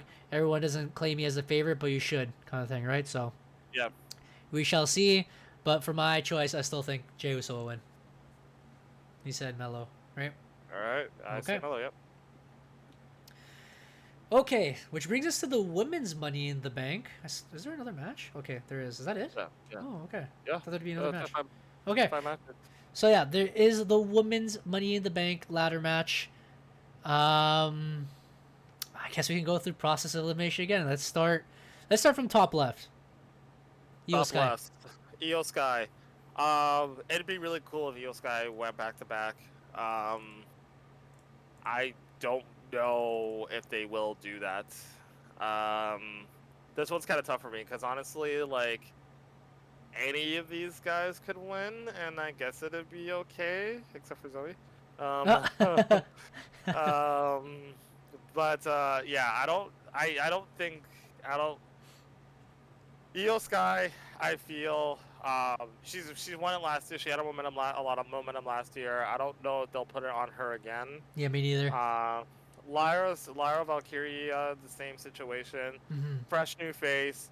They're pushing her to the moon. But just not She right now, has- I guess. Yeah, not right now. And honestly, like if she wants to challenge for the world title, the WWE world title, I feel like she could do it organically without having the briefcase. Mm-hmm. And both of them Um, are in a feud currently, so that's why yeah. I didn't think they were either going to win because they're going to cost each other the match. They're not going to win.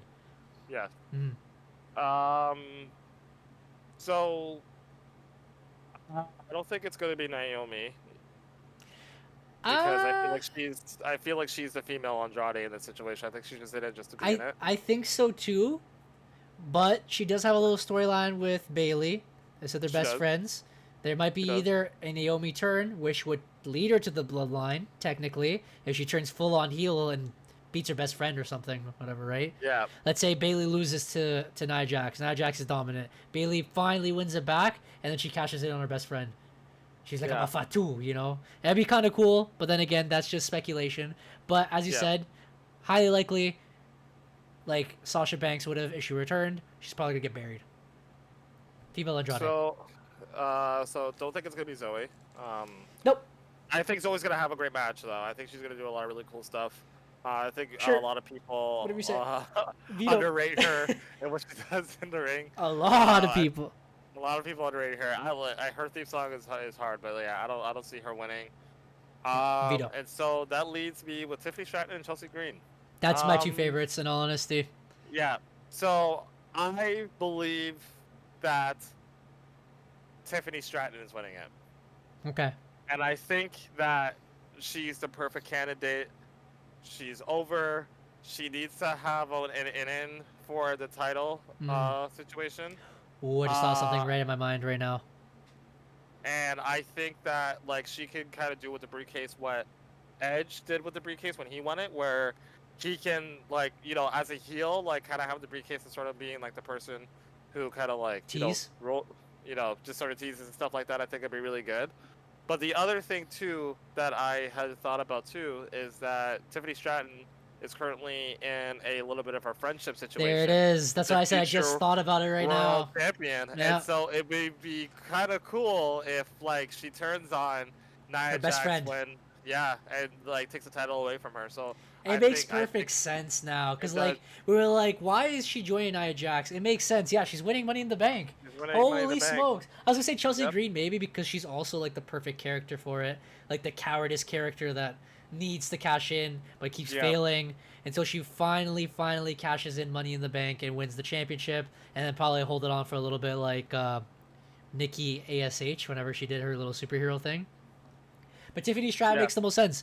She is the perfect prototype to have this, kind of how like Jey Uso is, where they're over with the crowd, even though they're face or heel, they're fantastic. People have a huge following behind her. She is very talented, very athletic, very strong in ring, and has a very strong character. So it would be the perfect opportunity to give her this. And as you said, it makes the perfect sense to have Nia Jax face her if they're just best friends now, right? And welcome in, Joanna, in the chat. Of course, always drinking water. We're always keeping hydrated here. Appreciate the little Pikachus. Okay, so that was Money in the Bank. Yep.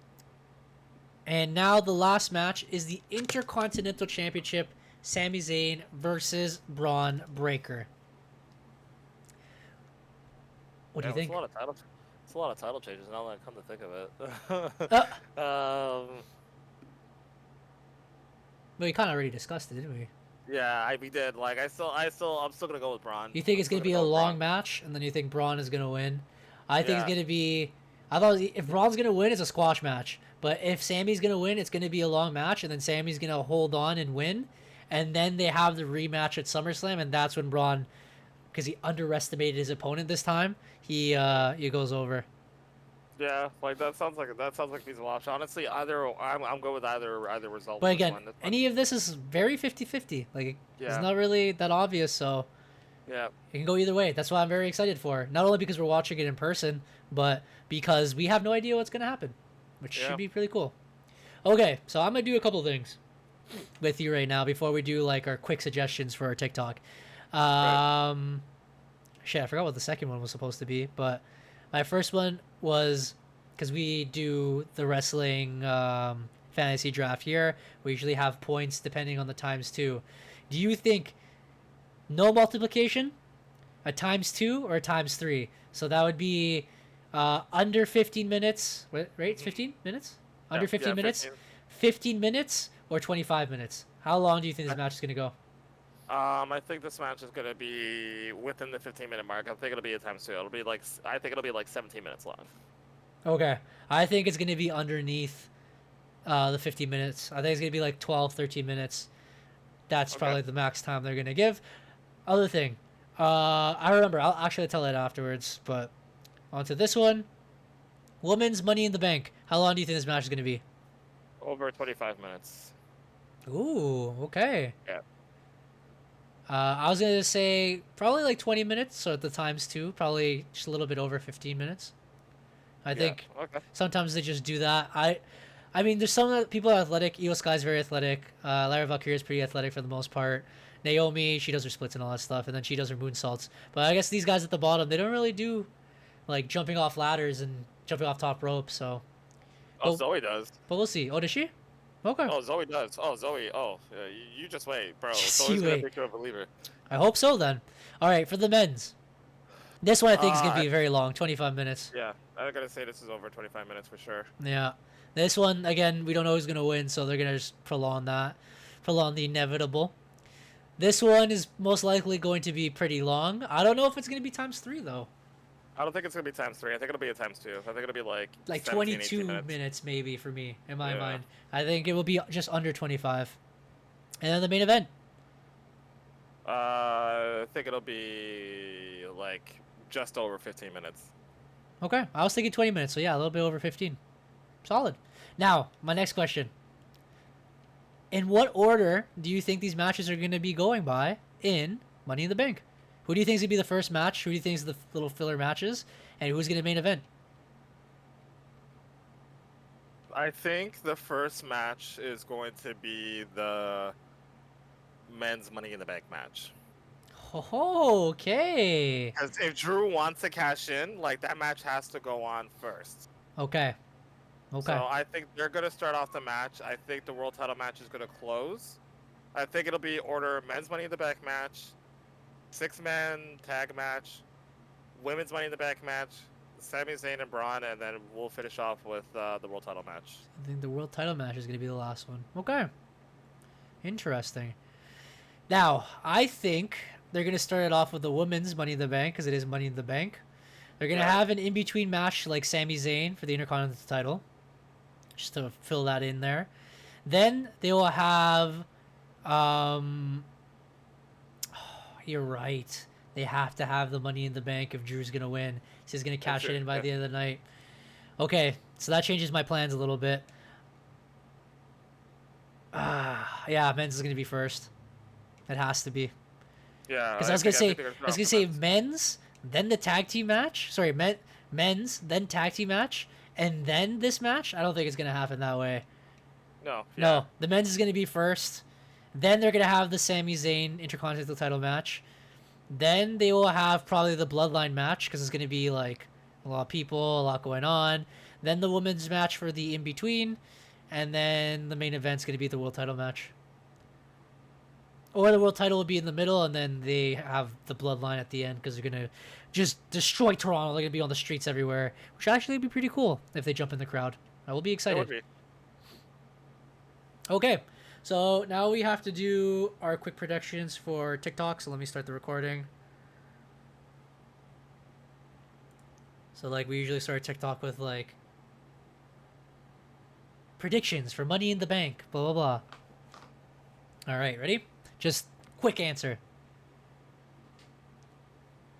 I believe that Damian Priest retains the World Heavyweight Championship. I believe that Seth Rollins wins the World Heavyweight Championship. And the Matt's in the background like, next. Yeah, I think it's gonna be Solo. Anyways, all right, so the tag team match. This was a little tricky one, but I believe Solo is going to win. I believe Solo is going to win. Oh, I should say Bloodline. Sorry, I think we should say that again. Solo. It's Solo. It's Solo. Okay. Men's Money in the Bank. I believe Jey Uso is going to yeet his way to Money in the Bank. And I believe that on Saturday it is going to be Mello in the Bank.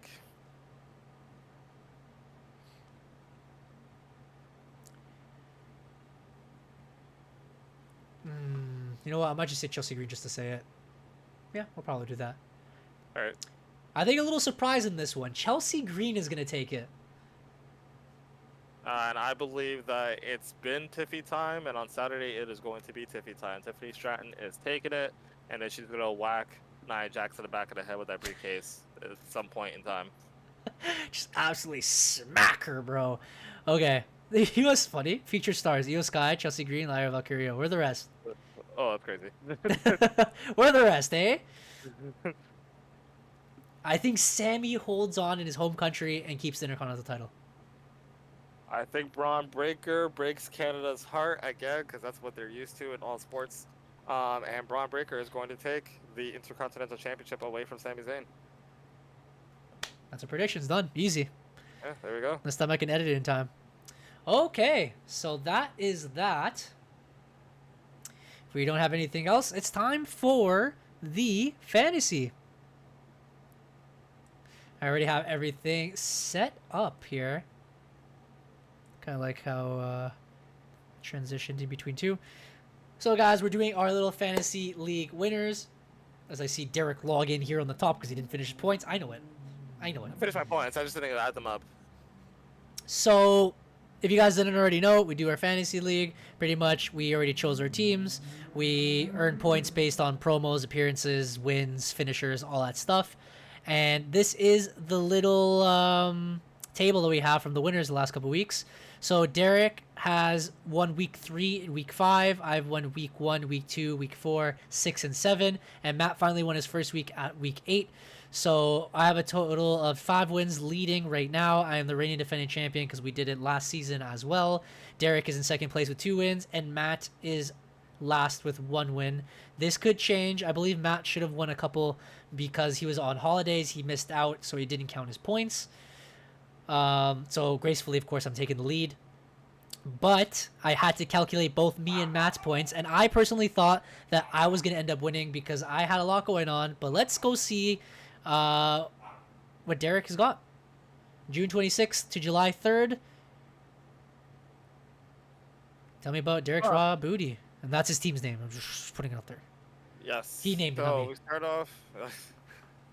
start off with Damian Priest, featured on the show once again. Judgment Day. We love it.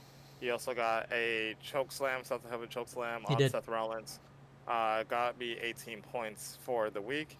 LA Knight qualified for Money in the Bank on Friday in a triple threat match. Was able to hit like both of his moves. And he also had like a small little appearance prior to as well at the beginning of the show, so he got me 30 points for the night. Sami Zayn had a promo. Started off at the beginning of the commercial break and then continued on, so he got me 10 points. Io Sky had like a little backstage interaction with Lyra Valkyria. She said like 3 words, so I counted it as a promo. Yep.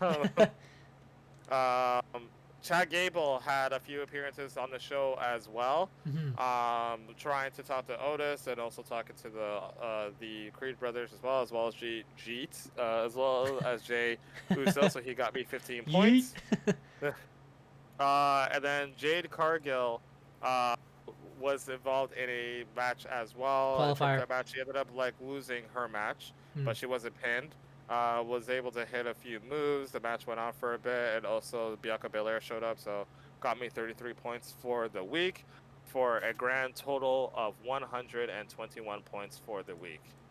You already picked up this person, so 121 points for Derek. It's pretty solid. Nia Jax was there for a little bit, but not much. Melo only did 1 promo. CM Punk was in there. Fake Becky, which was Lyra Valkyria, she was there for that 1 promo too. Creed Bros, yeah, I guess that was the best option there. Yeah, and so best I could do for that week. But now it's time for Eric's Rambling Rana, of course. So we had Drew. They already told us that next week they were supposed to have the qualifier match. So Drew earned a total of 65 points. They have various promos throughout the night. They had ×3 in the match with 2 commercials.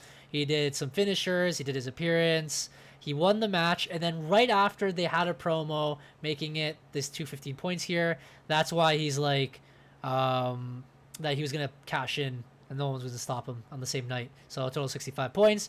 Cody Rhodes, that whole segment with the Bloodline, just keep in mind on that. The whole Bloodline segment ×3 because they did the entrance first. Then they got interrupted. Then Cody and his crew had a promo thing in the middle of the ring. Then the cops pulled them out. Then they had another commercial when they were having another kind of promo /walkout. That's why he got a total of 42 points. He earned me a lot, and they all hit their finishers on like the security guards, which is pretty cool. Sheamus, though he lost the match, -15. He still had that ×3 multiplier. Hit a lot of brogues in that brogue knee thing he does. So it got me a total of 29 points, plus the promos they did. Bailey was just there. I can't wait to drop her. It's going to be great. Naomi, N-A. I think they sped up her entrance this week. Honestly, I think I was going to drop Bailey this time. I think I was going to pick up somebody for the pay-per-view specifically, just for the pay-per-view, but we'll talk about that later. Naomi did her thing. She won the match 27 points. Judgment Day, again, we're across all night. But Dominic lost to his dad, Ray. His dad will never put him over. So we lost points. We got 13 altogether. And then Carlito was only there where he's like, hey, man, I was playing like you on WWE 2K or whatever. For a total of 186 points. So we're going to beat Derek, of course. And I thought it was extremely dominant until I had to count Matt's points. He owes me. He might owe me the title. He might owe me an empanada. Who knows? We'll see. Maybe he'll owe me dinner that day when we go to freaking wrestling. We'll see. So this is Matt's meaty men. Finn, again, he did a couple promos like I mentioned. 15 points. Randy Orton was a part, like I said earlier, about that Bloodline segment. There were 3 separate segments, 2 commercials in between. They hit finishers. They talked a lot. 51 points for Randy Orton before he got kicked out. Same thing with KO. He was a part of that segment. Just didn't hit as many finishers. 42 points. Liv Morgan did appear and she defended her title ×2. 30 points. Jacob Fatu was a part of only the end of the night. He wasn't there at the beginning of the night because they never introduced him. So he got less, but he was still there. 22 points. And then the rest of the Bloodline got 34, 19 points. For a total of 213 points. So the winner, or the person not able to claim it here, is Matt of EMFC. He has won week 9 of the podcast. Imagine if I didn't count the points, he wouldn't have won. But congratulations to Matt. He's catching up. He is tied with Derek, 2 wins apiece. So you guys maybe have a big weekend coming up now and see if you guys can earn some points to pass each other, or maybe I'll extend my lead. We'll see. There's a lot of possibilities. But that was this week. Crazy. That's this week. Yeah, no, it's nuts, eh? I don't even think he calculates his points properly. Whatever he had written down, I don't think it was correct. But I did it for him, and I was like, no, this guy earns a lot of points. So maybe he just does the math wrong. Who knows? He's a bellend, you know. Yeah. But here we are, July 3rd to July 10th. Derek, what is going to be your lineup for Money in the Bank weekend? Ooh. What did I even forget to do this? All right, let's see. What is going to be my lineup? So, I need to put Mello in there. Okay, so Mello's here. You have mid-card option here, and you have a mid-card option here. Oh, my God. Remember, if they win Money in the Bank, it counts as winning something. I know. You know? I know. Oh my God, this is. Damn, and like Jay Cargill and Bianca Belair aren't even gonna be here. Oh God.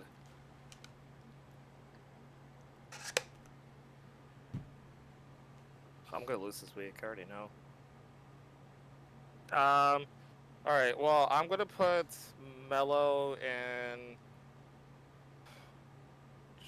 You put your money where your mouth is here. But I feel like Sami Zayn's still gonna do like a good job. Oh, he's got a job, all right. I already know Chad Gable's gonna do one of those weird ladder spots with the suplex. He's gonna be hanging on while the man hangs on the ladder. It's gonna be sick. He is.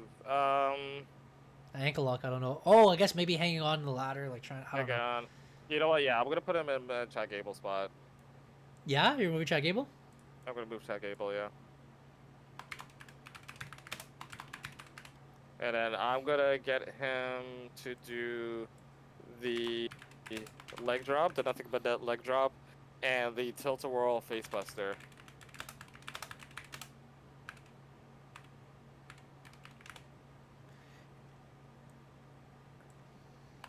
Cancun. Tilt-a-whirl backbreaker. You said it was face tilt-a-whirl? Yeah, it's a facebuster. He does a tilt-a-whirl to a facebuster. Just gonna put nothing but that, just so we don't take off the entire thing. Okay. Okay.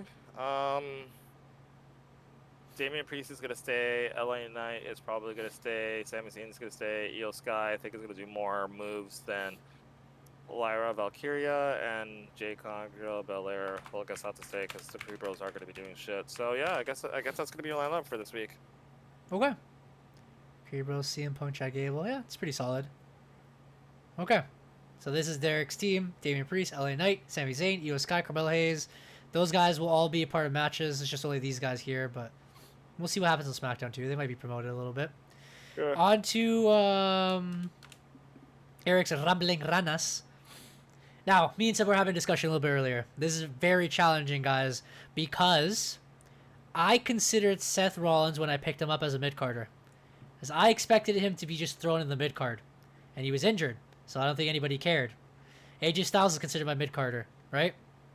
Mm-hmm. So, my main eventers technically are, for Monday Night Raw, Drew McIntyre, Jey Uso, SmackDown, Cody Rhodes, oh, I guess AJ Styles.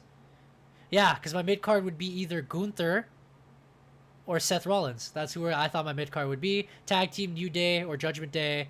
Then Mummy would be my other replacement for the women's or whatever, right? Now, the problem is, so many people are going to be in this ladder match. Drew is in this ladder match. Mm-hmm. Jey Uso is in this ladder match. They both can win. Seth Rollins has a match. Cody Rhodes has a match. So, in my mid-card, I have Sheamus. But, technically, I want to replace Seth Rollins. But, Seth Rollins is going to be fighting in the main event, so I don't think that's going to be fair for you guys. What do you think I should be doing? Because Seth Rollins is my mid-carder, but then all of a sudden he came back and he became, like, a main eventer. You know what I mean? Right. So I don't want to put him in place of Sheamus and be like, haha, see, I won with Seth here, and then I have Drew here, or Jay, whatever, right? Yeah. Or to me, Seth Rollins is a main eventer, so I feel like you would have to put him in the main event spot if you were going to put him in.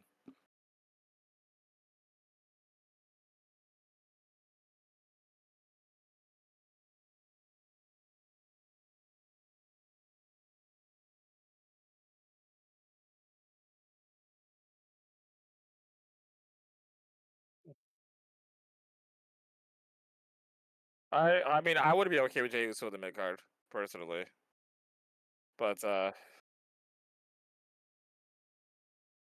he might just yeah, he's gonna super kick everybody. Yeah.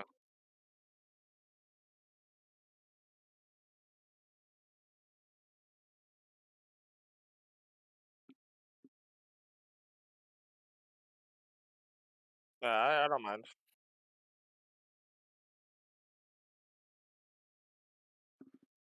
Oh.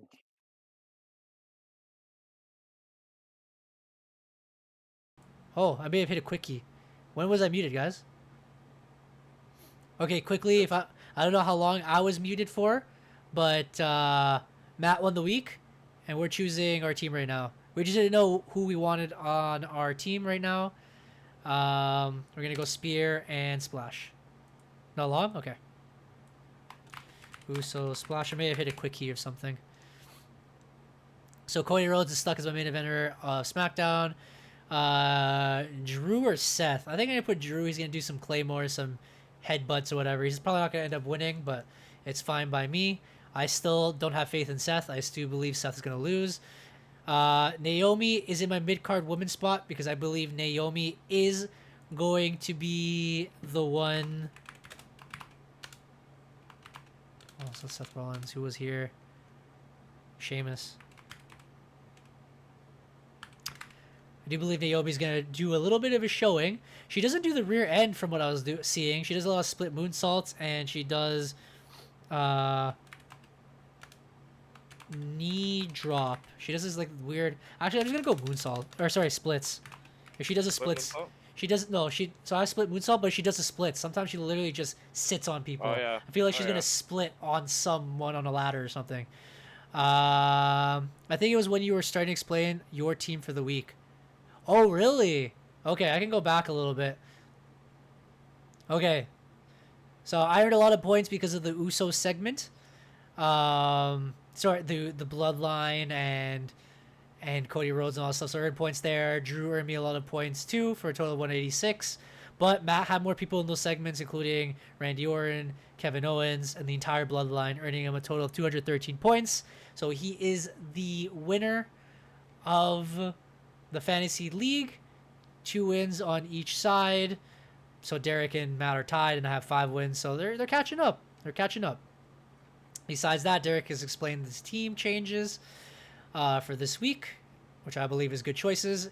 We were just discussing if Jey Uso's a mid-carder. He allowed Jey Uso to be a mid-carder, so Jey Uso is my mid-carder there. Cody Rhodes has to be my SmackDown main eventer because I don't have AJ Styles doing anything. Drew McIntyre I'm going to keep. Naomi is solid. Judgment Day will probably do something on Raw. But now, Bayley, I feel like I'm going to drop. Honest to God. You might as well. I think I'm going to drop Bayley this week for Zoe Stark. Oh. Because everyone's talking about this Zoe Stark girl and how she's going to end up doing good. I'll probably pick up Bayley afterwards or something. Who knows? What's her finishers, dude? She does like fake CM Punk knee. Fake CM Punk GTS. Which I don't know how to call that. She does like a springboard drop kick as well.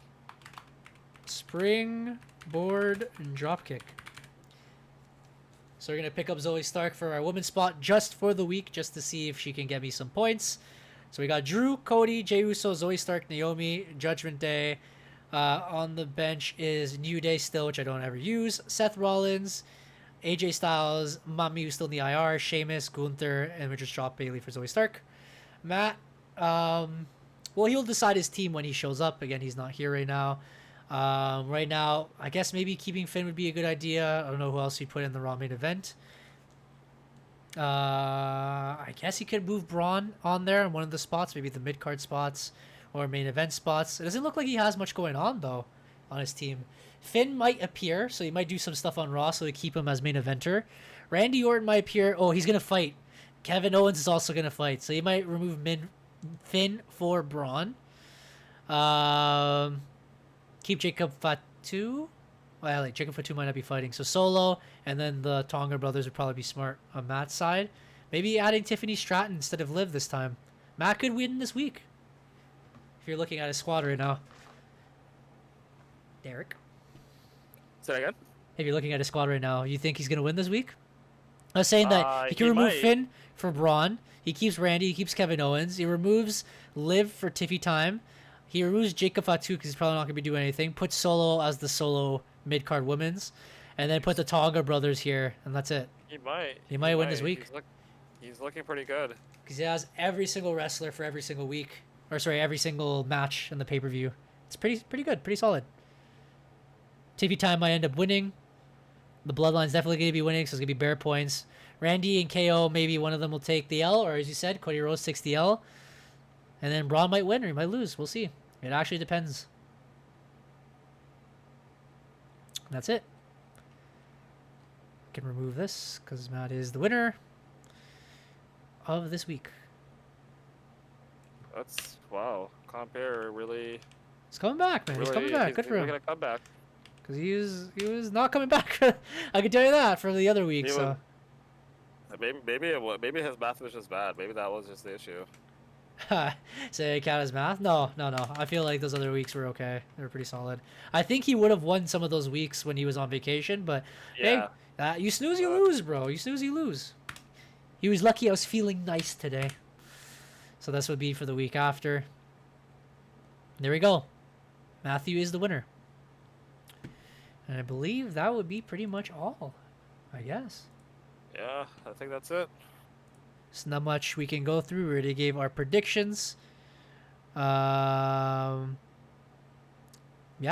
I don't know what else is there to discuss. It's almost 2 hours, actually. We've been here for a while. Yeah, we've been here for a minute, so, you know. Yeah. I think it's it's time to call it. Yeah.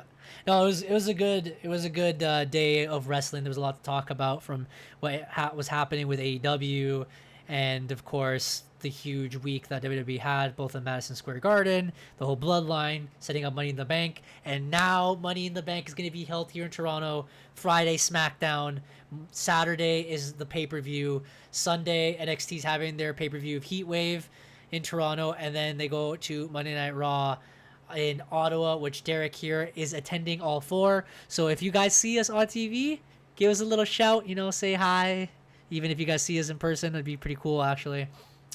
Derek will have a huge Wrestle Chat Wednesday podcast to be like, follow us here, watch us here, right on the ramp when he's at the front. He's be like, big sign, and then whatever he's gonna do with the divas that he said he was gonna do. And yeah, Yes, that sir. that it should be fun. We'll be taking photos, videos. We'll probably show it here on the podcast next week, and then tell you not only what happened on the pay-per-view, but show you what we did live, looking at it. You know, and maybe they'll jump in the crowd and they'll show us. We'll see. We'll see. I'm trying to get pulled out of there through security. So look out for me. Look out for your boy. If you see the camera shooting away to a random different section for no reason, and the wrestlers breaking their promos, is because My tarp's I arrived. Yeah, and if they're definitely in like the concession area and they're like gonna walk through the crowd or fight through the crowd, you will see me there, bro. I'll be there. Don't worry. I'll be wearing the Columbia jersey because they're playing that day, so it's gonna be bright as poop. You will recognize me, and they'll call me the Columbia guy. Derek, I think you froze. Hold on, I think Derek's frozen. Well, guys, I was gonna call it. Oh, he's unfreezing. He's unfreezing. He's almost Yeah, here. there we go. Okay. I'm back. I was gonna say it's time for the outro, and I guess it's perfect timing. It's been your boy Eric of EMFC, This is Derek of the EMFC. and we'll catch you guys next week. I hope everyone has a great week, and Money in the Bank in Toronto. It's gonna be some fun times, bro. Later. Take it easy.